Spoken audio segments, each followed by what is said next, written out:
Peter, do stay with us as now we move over to Latin America for our next story. Venezuela's National Assembly has unanimously approved a long-awaited amnesty law that could lead to the release of hundreds of political prisoners. The law, however, excludes those accused of promoting military action against the state, which could include opposition leaders like Maria Corina Machado, the Nobel Peace Prize winner last year.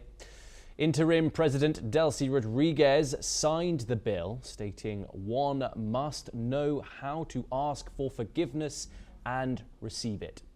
Following the approval, opposition figure Juan Pablo Guanipa, who had been imprisoned for nearly 9 months, was released.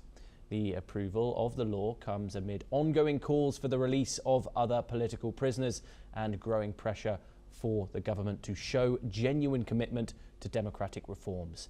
Let's take a listen in to the statements. Hay que saber pedir perdón y hay que también saber recibir perdón. Y ese es el proceso que se abre con esta ley de amnistía. Pero la ley de amnistía también va más allá. Pedirle al Parlamento venezolano y pedir al programa de convivencia democrática y paz que se activen a la revisión de casos no contemplados en la ley de amnistía y den las recomendaciones pertinentes para curar heridas, para reencauzar la convivencia democrática y para reencauzar la justicia. Ha ocurrido un hecho histórico, un hecho que inició cuando usted tomó la iniciativa de la conformación de un programa de convivencia y paz que ha recorrido todo el territorio nacional en un proceso amplio de consultas y que también planteó la necesidad de la aprobación de una ley de amnistía. Peter Baum joins us once again. What are your thoughts on this development, given that Delcy Rodriguez is, of course, still in charge of Venezuela, seemingly keeping Washington at bay from enhancing any further hawkish movements inside the country? The release of these political prisoners, how significant is it? Is it going far enough or not? Well, it's a major step, Thomas.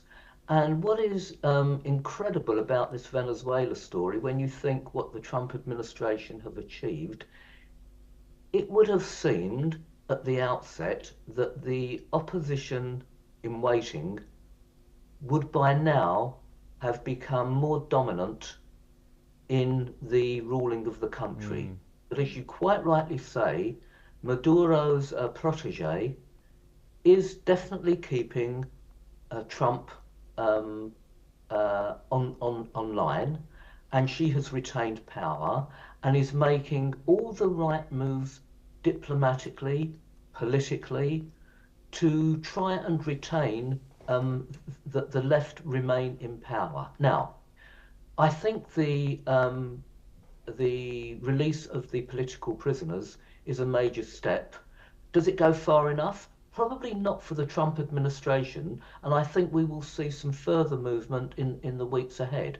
What the opposition will be calling for, though, when they feel it's right, and I'm suggesting that's going to be by the autumn of this year, are new elections in Venezuela, and then we will see where the country wants to go. But I think from the American administration's point of view, they are quite happy to allow Rodriguez to carry on with her diplomacy, carrying on doing the right thing that Trump wants to do.